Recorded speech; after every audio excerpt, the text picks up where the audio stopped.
예루살렘과 온 유대와 사마리아와 땅끝까지 이르러 내 증인이 되리라 하시니라. 아멘. 오늘은 성령님은 전도의 영이시다 라는 제목으로 하나님의 말씀을 전하도록 하겠습니다. 앞으로 몇 주간은 누가복음 강해는 좀 쉬고 전도에 대해서 나누려고 합니다. 우리가 이제 지난 3주간 이 성령의 세례, 성령의 충만함에 대해서 살펴봤습니다. 그리고 오늘 말씀도 사실 지난 3주간의 말씀과 무관하지 않은 말씀입니다. 오늘은 특별히 이제 행복한 사람들의 축제, 이 선서식을 앞두고 전도하시는 성령의 역사에 대해서 함께 은혜를 나누겠습니다. 여러분, 예수님께서 이 땅에 계시면서 3년간 공적인 사역을 하실 때 그 사역은 가히 폭발적인 것이었습니다. 물로 포도주를 만드셨어요. 또 안진뱅이를 일으키시고 눈먼 자를 눈뜨게 하셨습니다. 중풍병자를 고치시고 귀신 들린 자들을 자유케 하셨어요. 바다를 명하여 잠잠케 하시고 급기야 죽은 자도 살리셨죠. 또 예수님이 이 하나님 나라의 복음을 전하실 때는 그 말씀의 권세가 엄청났습니다. 이 말씀의 능력이 얼마나 대단했는지 수많은 사람들이 예수님께 몰려 나온 거예요. 그래서 그 예수님의 말씀을 듣고 은혜를 받고 놀라운 기적을 체험하고 아주 대단했습니다. 그리고 또 예수님의 사역에서 빼놓을 수 없는 부분이 있죠. 바로 예수님은 12 제자를 키우셨던 거예요. 특별히 이제 예수님의 제자들은 예수님의 이 사역 현장을 따라다니면서 예수님이 사역하시는 모든 장면들을 함께 하고 또 그렇게 사역에 동참을 했습니다. 예수님과 함께 먹고 자면서 예수님의 일거수일투족을 다 목격을 했죠. 또 예수님이 막 죽은 자를 일으키시고 병든 자를 고치시고 말씀을 선포할 때 얼마나 권위 있는 말씀을 하시고 그런 모든 장면들과를 보고 함께 했습니다. 심지어 이 자신들이 직접 귀신을 쫓아내기도 하고 병자를 치유하기도 한 거예요. 그런데 이상한 일이 일어났습니다. 예수님이 십자가에서 죽으실 때 그들 모두는 한 명도 빠짐없이 다 비겁자가 되어서 도망갔다라고 하는 사실이에요. 아니, 단 한 명도 예외함 없이 한 명 정도는 베드로와 요한 한 명 정도는 남아서 정말로 예수님을 끝까지 따라가고 내가 정말 순교하겠습니다, 이런 사람이 한 명이라도 있으면 좋은데 한 명도 예외함 없이 예수님을 부인하고 다 도망가 버렸습니다. 참담한 일이 벌어진 거예요. 그랬던 그들에게 변화가 일어났습니다. 결정적인 변화가 일어났어요. 성경에 보면 복음서 마지막에 나오는 제자들의 모습과 또 이 사도행전에 등장하는 이 사도들의 모습, 여러분 분명히 이 두 부류는 똑같은 사람들이잖아요. 제자들과 또 명칭이 변경되어서 사도행전에 나오는 그 사도들은 똑같은 제자들입니다. 그런데 모습이 완전히 다르다라고 하는 것을 볼 수 있죠. 사역하는 모습도 또 그들이 말하는 모습도 그들이 행하는 모습이 완전히 변화되었다라고 하는 것을 볼 수 있습니다. 여기서 우리의 질문은 이거예요. 그들은 과연 어떻게 변화되었는가? 그들은 과연 어떻게 변화되었는가? 지난 몇 시간 동안 나누었기 때문에 우리는 너무나 잘 알고 있습니다. 바로 그들이 받았던 성령 세례가 바로 관건이었던 거예요. 변화가 일어난 관건이 되었던 겁니다. 오순절날 강림하신 폭발적인 성령의 임재로 말미암아 그들이 완전히 변화되었습니다. 성령의 능력으로 담대하게 된 거예요. 더 이상 비겁자들은 없고 담대히 하나님의 말씀을 전하는 사람들밖에 없는 겁니다. 성령을 체험한 이 제자들에 대해서 사도행전에서는요, 이들을 담대한 사람들이다 라고 말을 하고 있습니다. 우리 사도행전 4장 31절 말씀 다 같이 한번 읽어볼까요? 시작. 빌기를 다음에 모인 곳이 진동하더니 무리가 다 성령이 충만하여 담대히 하나님의 말씀을 전하니라. 여러분, 그랬더니 비상한 역사들이 일어나기 시작했어요. 하루 만에 전도하고 회개해서 세례를 받는 사람들이 이 3천에서 5천까지 이르게 된 겁니다. 사도행전 2장 41절 말씀에 보니까 그 말을 받은 사람들은 세례를 받음에 이날에 신도의 수가 3천이나 더하더라. 하루 만에 3천이나 신도의 수가 더해지는 역사가 일어난 거예요. 여러분, 우리가 이 시간에 진중하게 던지는 질문은 이것입니다. 과연 어떻게 이런 기적 같은 일이 일어날 수 있었는가? 제자들이 이렇게 엄청난 사람들로 변화된 단 하나의 조건이 바로 오늘 본문 말씀에 나옵니다. 사도행전 1장 8절 말씀 다시 한번 읽어드릴게요. 오직 성령이 너희에게 임하시면 너희가 권능을 받고 예루살렘과 온 유대와 사마리아와 땅끝까지 이르러 내 증인이 되리라 하시니라. 여러분, 오늘 본문에서 우리가 주목해야 되는 하나의 표현은 이거예요. 여러분, 오늘은 뭐 복잡한 본문 주제나 뭐 이런 건 없습니다. 단 하나의 표현이요, 바로 성령이 임하시면이에요. 한번 따라합시다. 성령이 임하시면. 여러분, 성령이 임하실 때에, 성령이 제자들에게 임했을 때에 이러한 폭발적인 영혼 구원의 역사가 일어났다라고 하는 것입니다. 사랑하는 여러분, 그렇다면 우리가 심도 있게 질문을 던져봐야 합니다. 과연 이 성령과 전도는 무슨 연관이 있는 것인가? 성령 받기 전에는 분명히 많은 것을 체험했는데 막 예수님의 사역 현장을 따라다니면서 기적과 같은 일들을 봤잖아요. 그랬는데 왜 전도하지 못했을까? 그런데 성령을 체험하고 난 후에는 어떻게 이렇게 놀라운 전도의 역사가 일어날 수 있었는가? 왜 예수님의 증인이 되려면 성령이 임해야 할까? 이것에 대해서, 이 질문에 대해서 우리가 세 가지로 상고해 보겠습니다. 자, 먼저는요, 성령으로만 자신이 그리스도인이라는 확실한 증거를 가지게 된다는 거예요. 성령으로만 자신이 그리스도인이라는 확실한 증거를 가지게 된다. 여러분, 분명 교회는 다니고 있는데 교회 안에 있는 사람들이 왜 예수님을 증거하지 못하는 걸까요? 분명히 수년간 교회에 다니면서 신앙생활을 했습니다. 직분도 받았어요. 여러 가지 많은 경험도 한 거죠. 제자들처럼 말씀을 전하는 현장에 있었고 체험도 좀 있었고, 그러는데 왜 예수님을 증거하지 못할까요? 내 안에 강렬한 내적인 확신이 없기 때문입니다. 내 안에 강렬한 내적 확신이 없기 때문이에요. 다시 말해서 무엇보다도 내 속에 확실한 증거를 가지는 것이 중요하다라고 하는 거예요. 여러분, 한번 생각해 보세요. 사람이 거짓 진리를 증거하더라도 담대히 막 불타는 확신을 가지고 증거하면요, 사람들이 따르기 마련입니다. 여러분, 어디서 알 수 있죠? 많은 이단들을 보면 알 수 있잖아요. 정말 말도 안 되는 걸 이야기하는데도 불구하고 거기에 수많은 사람들이 서울대, 연고대 졸업했다라고 하고 막 세상에서 똑똑하다라고 하는 사람들이 거기 앉아서 아멘 아멘 하고 있는 거예요. 심지어 인간이 신이라고 하는데, 인간이 죽지 않는다라고 하는데, 여러분, 그 사람도 지금 다 죽게 생겼습니다. 완전 점점 그죠? 주름살이 더해가고. 여러분, 대표적인 인물 있잖아요. 우리 허경영 씨. 내 눈을 바라봐, 넌 행복해지고 하는데 거기에 가서 사람들이 그 눈을 바라보기 위해서 그게 정말 실제인 줄 알고, 그죠? 무슨 유튜브 영상 찍어 올려가지고 공중 부양한다, 뜬다 하면 사람들이 그거 진짜 뜨는 줄 알아요. 여러분, 정말 그래요. 거짓 진리를 증언하는 사람들도 그렇게 따르는 겁니다. 여러분, 반대로 바른 진리를 전하더라도 내 안에 확신이 없으면, 내 안에 내적인 확신이 없으면 여러분, 다른 사람들을 따르게 하는 것은 그냥 불가능한 일이라고 하는 거예요. 나도 확신이 없는데 다른 사람들을 이끌 수 없는 게 자명하겠죠. 많은 그리스도인들이 교회를 열심히 다닙니다.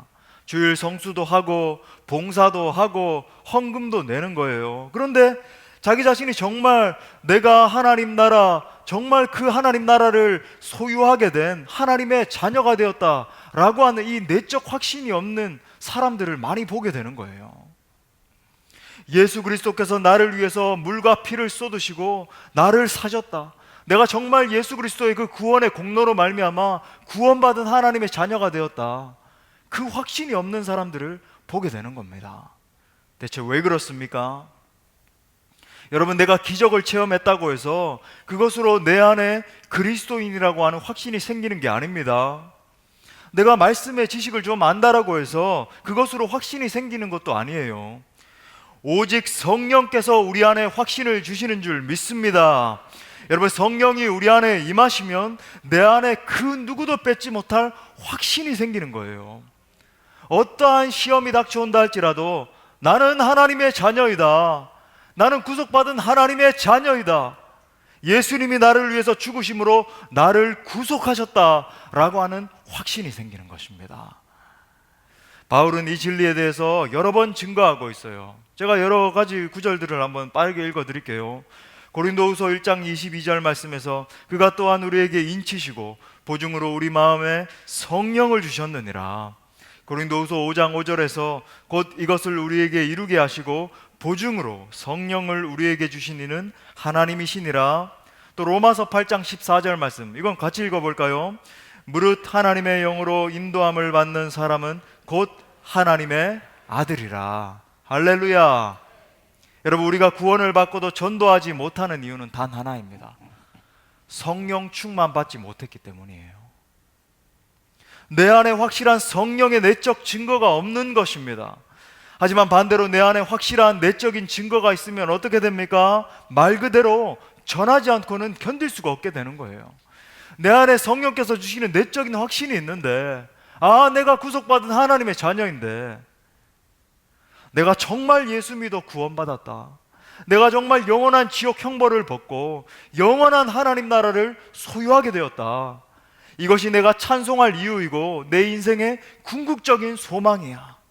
여러분, 이 확신이 있다라고 한다면 어떻게 전하지 않고 가만히 있을 수 있겠습니까?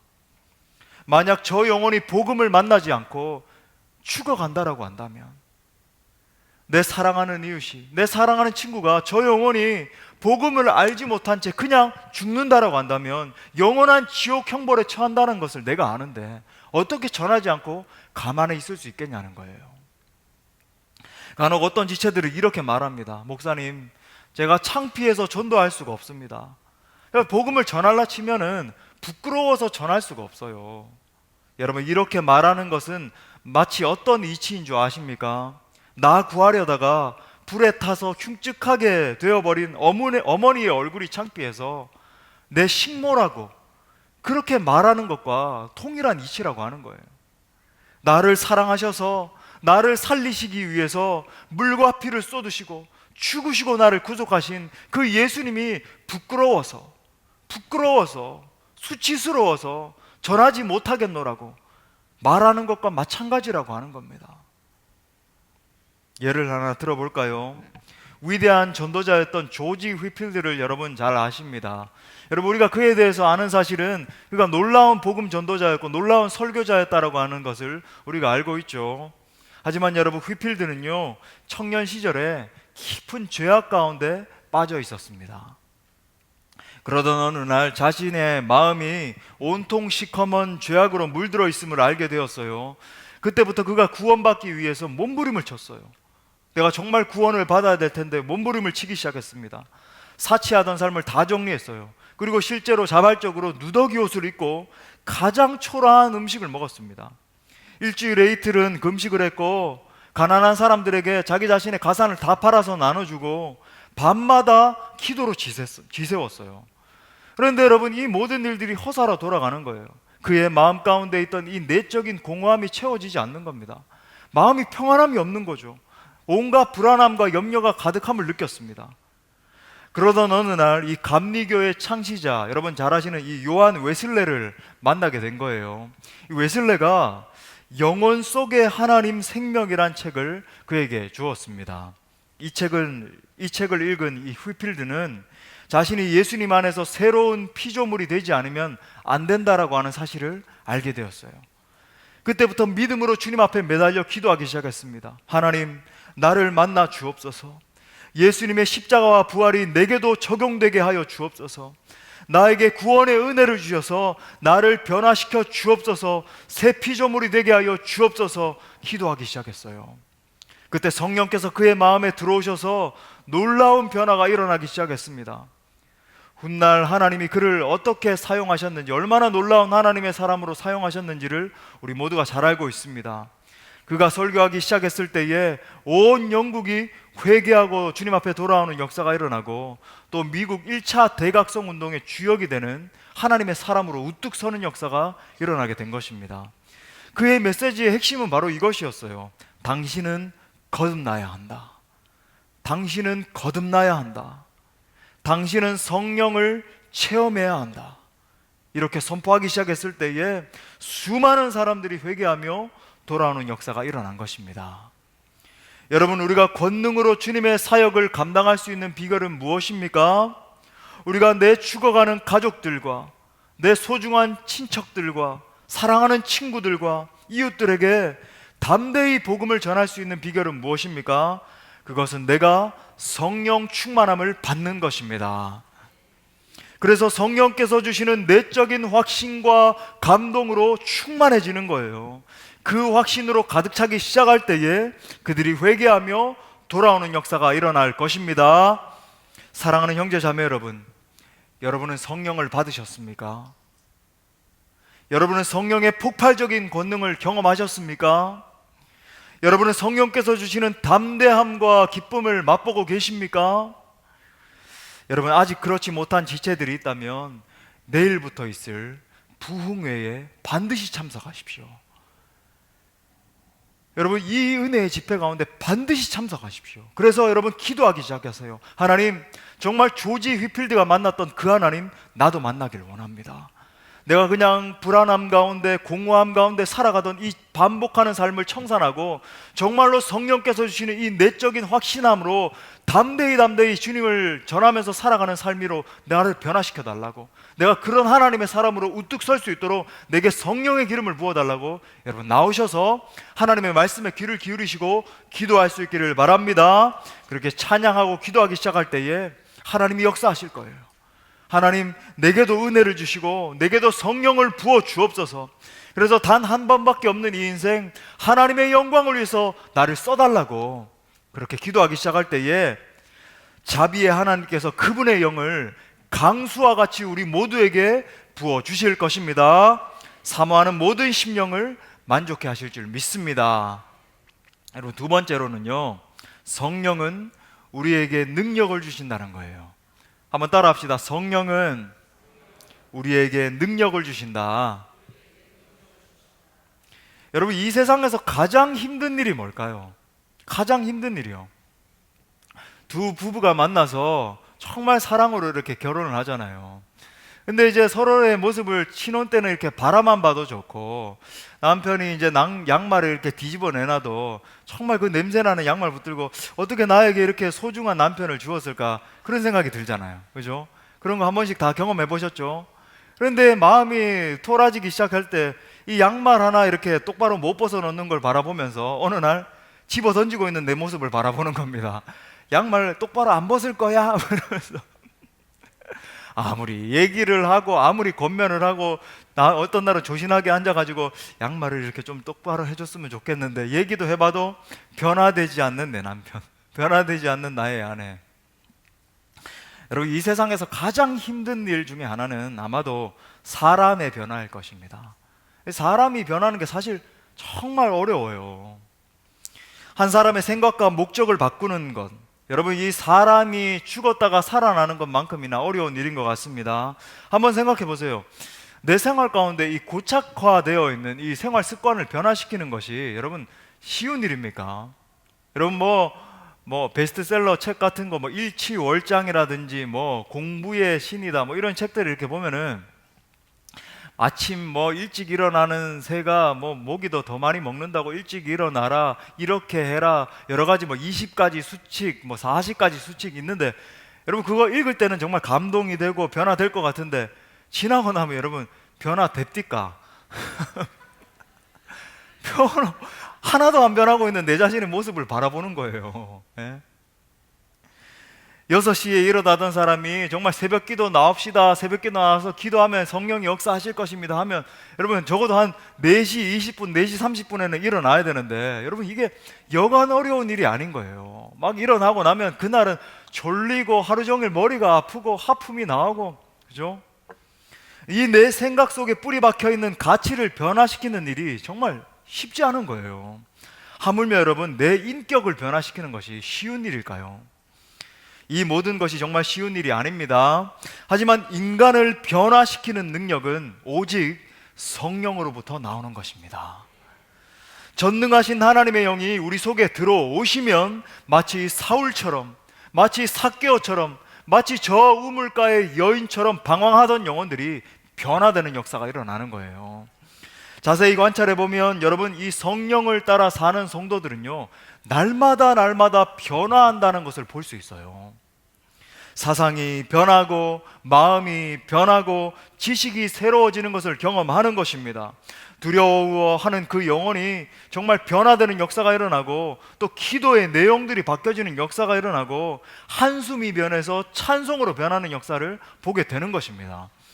정말 제 자신의 영혼을 살펴봐도 그래요. 정말 10년 전에는 그렇게 그 부분에 있어서 약하던 부분인데 5년, 10년, 20년 이렇게 지나면서 내가 정말 그런 사람으로 바뀌어 있구나. 내가 정말 기도하고 있었는데 그렇게 말할 수 있고 그렇게 행동할 수 있는 사람으로 변화되어 있구나.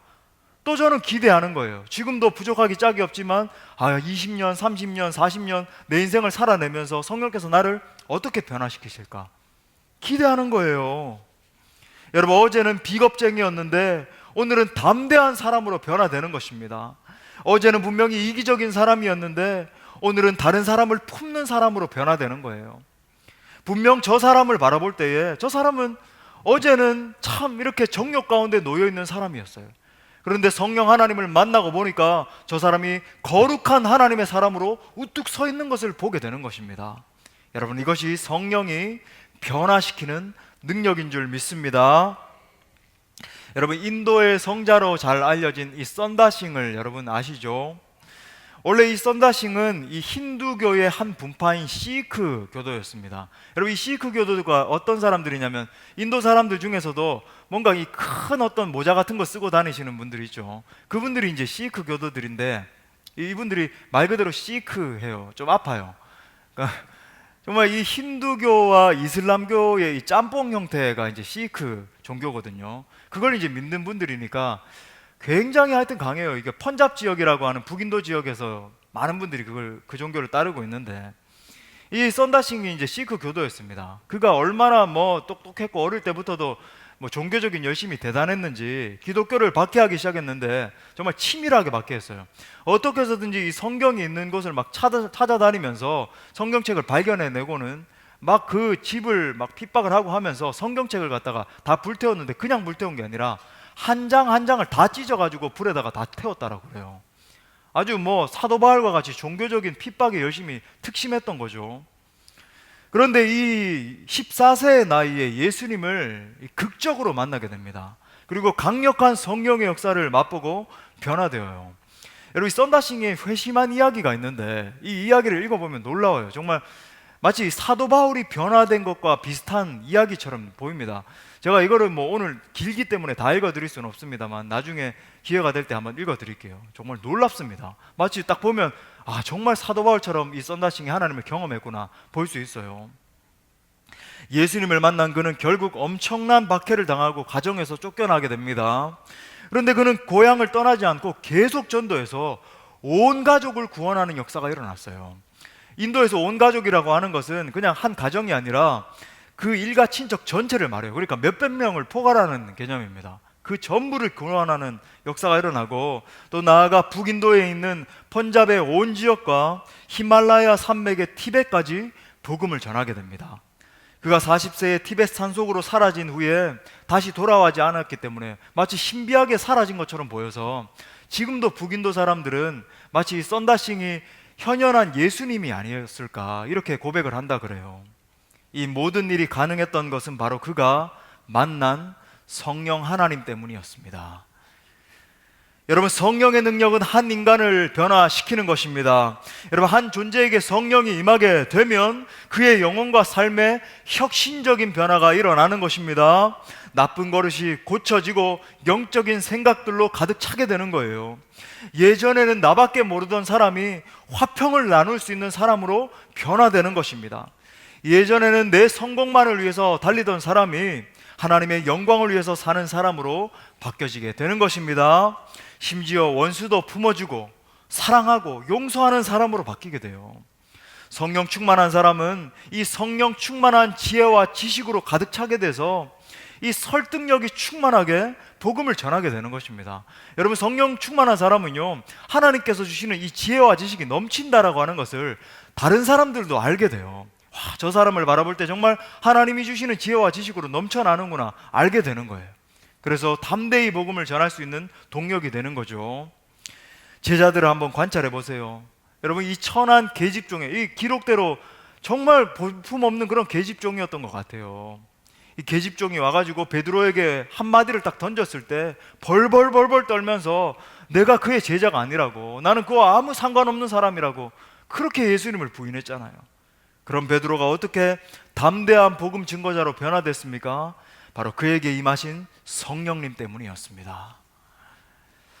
저는 말씀을 준비하고 강단에 설 때마다 늘 이렇게 기도하면서 강단에 섭니다. 살아계신 하나님, 한없이 부족한 종에게 성령을 부어 주옵소서. 성령을 부으시되 7배의 영감을 부어주셔서 하나님의 말씀을 담대히 전하게 하여 주옵소서. 성령께서 저를 강하게 붙드셔서 주 예수 그리스도의 영광을 드높이는 것을 위해서 써주시옵소서. 그런데 설교를 할 때마다 제게 강하게 느껴지는 사실이 있습니다. 그것은 성령께서 저보다 먼저 강단에 와 서 계신다는 사실입니다. 두렵고 떨리는 마음으로 말씀을 붙들고 섰을 때에 성령께서 강하게 붙잡아 주시는 것을 날마다 느낍니다. 특별히 여러분, 성령은 우리에게 세 가지를 주십니다. 먼저는 말할 수 없는 기쁨을 주세요. 성령은 말할 수 없는 기쁨을 주십니다. 성령께서는 우리에게 어떤 환경이나 고난이나 내 인생 가운데 여러 가지 닥쳐오는 시험들을 뛰어넘는 초월하는 기쁨을 주세요. 여러분, 성령 하나님을 강하게 만나면은 사람이나 사물에 대한 공포로부터 해방됩니다. 여러분, 저는 봐요, 아직까지도 예수님을 뜨겁게 만나지 못해서 이 사람을 두려워하고 사물에 대해서 두려워 벌벌 떠는 분들을 보게 돼요.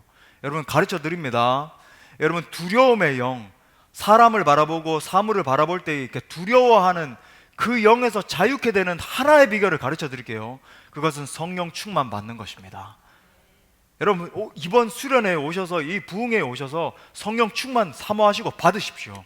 성령 충만이 내게 임하면요, 두려움은 자동적으로 떠나가는 것입니다. 내 삶을 억누르고 있던 염려와 근심과 걱정에서도 자유로워지는 거예요. 마치 바울과 실라처럼 여러분, 감옥에 갇혀 있는 최악의 상황 가운데 있다 할지라도 찬송하면서 감사할 수 있는 사람으로 바뀌어지게 되는 거예요. 찬양하는 겁니다. 주님의 기쁨 내게 임하네, 나 항상 기쁨 안에서 주 찬양. 주님의 기쁨 내게 임하네, 나 기쁜 찬송 주께 드리네. 여러분, 이 찬양 모르시죠? 제가 굉장히 좋아하는 찬양이에요. 막 이 찬양 부르면요, 정말 성령의 기름이 막 임하는 것 같아요. 주님의 기쁨 내게 임하네. 예. 이 찬양을 막 폴카로 막 신나게 불러야 좋은데, 막 찬양하는 거예요. 또한 여러분, 성령님은 믿음과 열정과 생기를 주세요. 성령 충만한 사람들을 여러분 가만히 한번 관찰해 보십시오. 어디서 무엇을 하든지 성령께서 주시는 열정이 있어요. 열정이 있어요. 찬양을 해도, 기도를 해도, 전도를 해도, 사역을 해도 열정이 있고 생기가 넘치는 것입니다. 할렐루야. 여러분, 마지막으로 성령님은요, 우리에게 능력을 주십니다. 어떤 고난과 역경도 이겨내고 담대히 주님을 전할 수 있는 권능이 생겨요. 여러분, 이 권능은 다름이 아니에요. 비록 내가 베드로와 요한처럼 안증뱅이를 일으키지 못한다 할지라도 여러분, 성령께서 내게 임하시면 어떤 고난과 상황도 돌파하고 그것을 이겨내고 담대히 내 인생을 통해서 예수 그리스도를 증거하는 사람으로 바뀌어지게 되는 겁니다. 여러분, 사람들이 나를 바라보면서요, 예수님을 만나요. 정말 당신을 보니까 예수님을 고백하지 않을 수 없습니다. 고백하게 되는 거예요. 여러분, 사도 바울의 증언을 다시 한번 들어보십시오. 사도행전 20장 23절부터 24절 다 같이 한번 읽어봐요. 시작. 오직 성령이 각 성에서 내가 달려갈 길과 주 예수께 받은 사명 곧 하나님의 은혜의 복음을 증언하는 일을 마치려 하면은 나의 생명조차 조금 더 귀한 것으로 여기지 아니하노라. 아멘. 아멘. 여러분, 로마에 가면 카리스토 카타콤이라고 하는 지역이 있습니다. 여러분, 여기에 가보신 분들 있을 거예요. 카타콤, 옛날에 우리 신앙의 선배들이 깊은 굴 속에서 하나님을 정말 신앙을 수호하면서 섬겼던 곳이죠. 카리스토라고 하는 젊은 여인이 예수님을 신실하게 섬기고 있었어요. 그런데 로마의 군인들이 이 카타콤에 습격을 해가지고 이 여인에게 위협을 하기 시작한 겁니다. 군인들이 이렇게 말했어요. 예수님을 버리겠는가 아니면 이 창을 받겠는가 라고 말했습니다. 그때 카리스토는 손가락 셋을 내밀면서 이렇게 말했어요. 성부, 성자, 성령 이 삼위의 하나님을 당신들도 믿기를 바랍니다. 이렇게 말하며 로마 군인들의 창에 찔려서 순교하는 자리에까지 이르게 되었습니다. 이런 그녀의 믿음을 기리기 위해서 그것을 성 카리스토 카타콤이라고 이름을 짓게 된 거예요.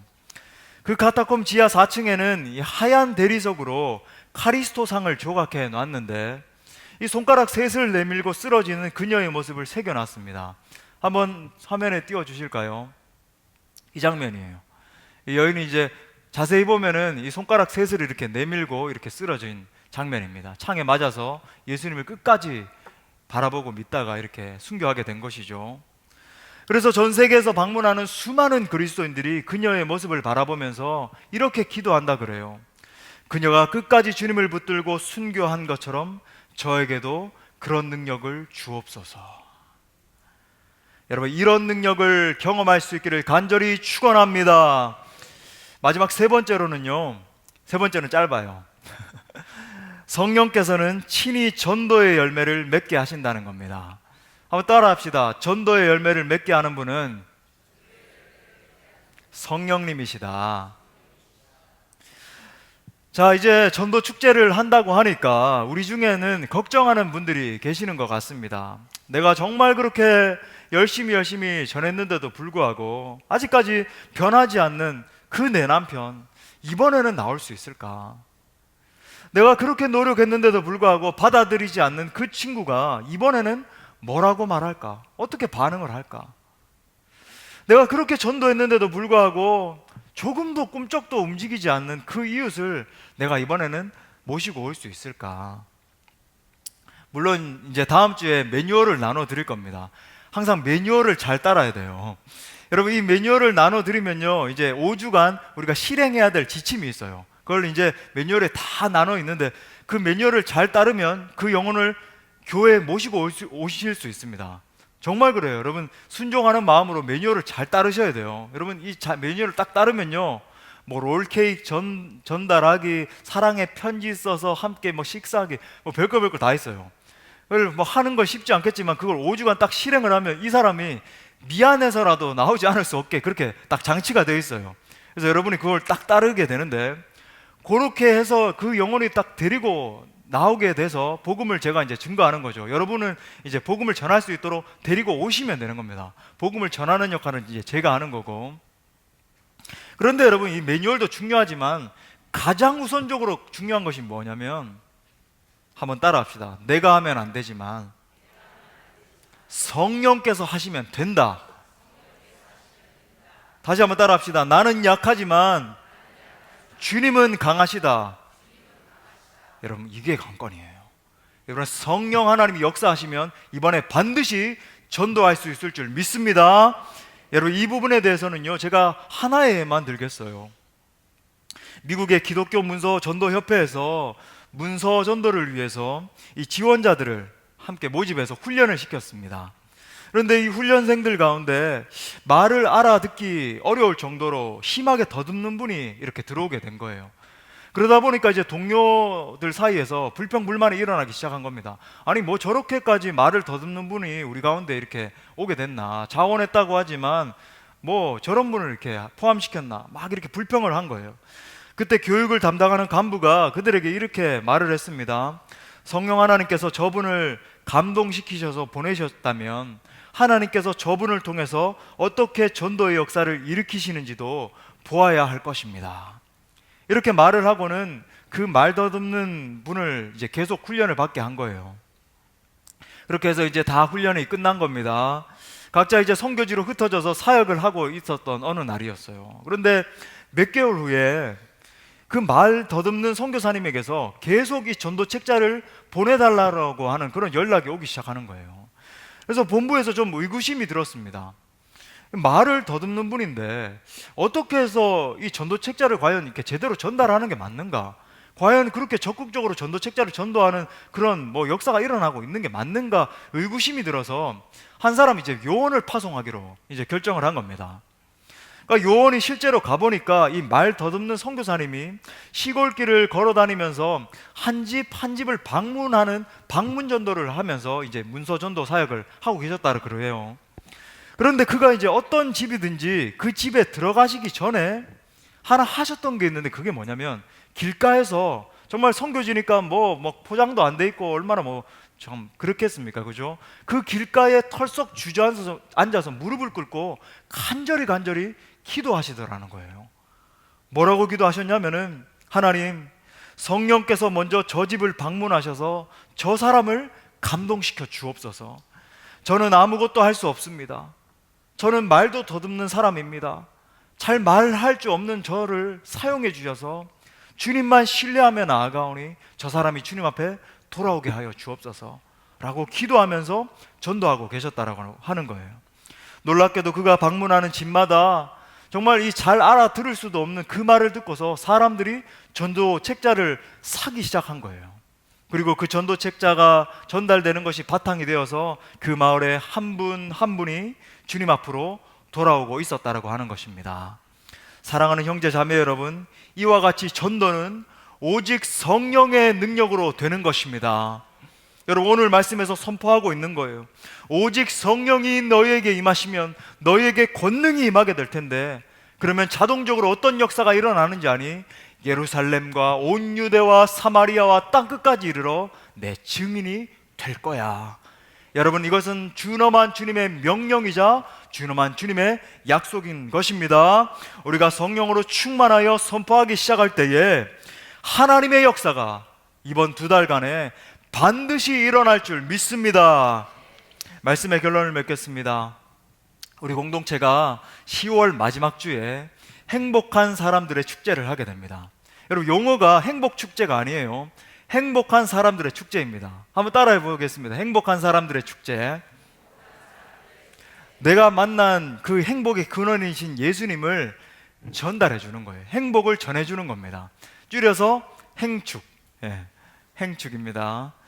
그런데 여러분, 이 행축은요, 당일에만 하는 게 아니라 오늘부터 이제 시작되게 되는 겁니다.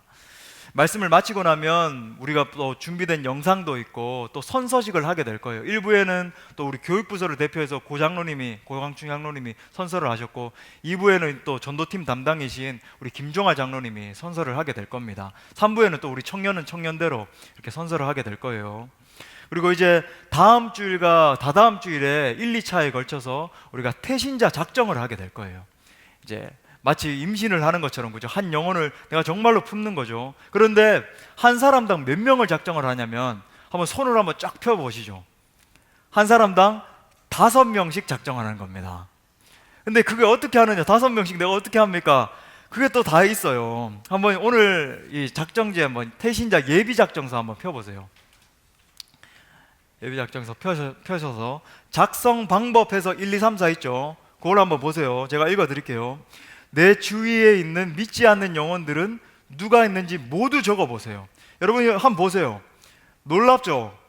어머니, 아버지, 남편, 아내, 아들, 딸, 사위, 며느리, 자매 1, 2, 형제 1, 2, 사촌 1, 2, 처남, 처제, 조카, 시아버지 하고, 옆에 보니 선생님, 단골, 상점, 친구, 부모, 그죠? 엄친 딸, 엄친아, 친구 1, 2, 이발사, 미용사, 이웃, 계모임, 운동모임 다 있습니다. 대단하죠? 여러분, 이 목록을 다 적어보세요. 아직까지 예수님 믿지 않는 사람들 다 적는 겁니다. 그리고 이제 두 번째 보면 기록하신 분들 중에서 행복한 사람들의 축제에 초청하기 적합한 분 5명을 이번 한 주 동안 결정하는 거예요. 아직 예수님 믿지 않는 이 목록을 다 적은 다음에 내가 이번에 반드시 이 5명을 전도해야 되겠다. 여러분, 근데 할 수 있어요. 매뉴얼을 따르면 됩니다. 그리고 세 번째로 보면 태신자 예배 예배 확정 명단에서 5분의 이름을 적어주시고 한 주간 기도로서 준비하는 거예요. 하나님, 내가 기도로서 정말 이 영혼들을 올려드립니다. 준비하는 겁니다. 그리고 이제 다음 주에 태신자 작정서를 나눠드릴 겁니다. 작정서에 제출해서 나눠주시면 이제 태신자로 확정이 되고, 이 5명에게 우리가 정말 기도하면서 또 이제 실행 지침들을 하면서 그렇게 전도해서 모셔오면 되는 거예요. 복음은 제가 전합니다. 여러분은 모셔오기만 하면 되는 거예요. 할렐루야. 예, 할 수 있습니다. 여러분, 이 시간에 정말 두려운 마음이 들 수도 있고 염려가 될 수도 있습니다. 하지만 여러분 기억하세요. 정말 성령의 능력을 구하면서 모시고 오면 여러분 반드시 이번에 놀라운 구원의 역사를 주실 거예요. 아울러서 여러분, 우리가 먼저 성령 충만함으로 채워지기 위해서 내일부터 부흥회를 합니다. 다시 한번 부탁드립니다. 여러분, 다른 거 바쁜 거 알고 있어요. 다 3일만 미루면 돼요. 이 3일간은 딱 5번 집회죠. 요즘은 여러분 바쁘셔가지고 그죠? 낮 집회도 없습니다. 여러분, 새벽과 밤 해서 내일 밤부터입니다. 여러분 5번의 집회 딱 작정하셔서 내가 이번에 반드시 참석해서 은혜 받겠다 결단하시고 함께 하시길 바래요. 여러분, 함께 모두가 은혜 받고 함께 영혼 구원을 향한 하나님의 마음을 품음으로 말미암아 이번에 정말로 많은 영혼들을 하나님 앞에 올려드릴 수 있는 우리 사랑하는 모든 지체들 될 수 있기를 간절히 축복합니다.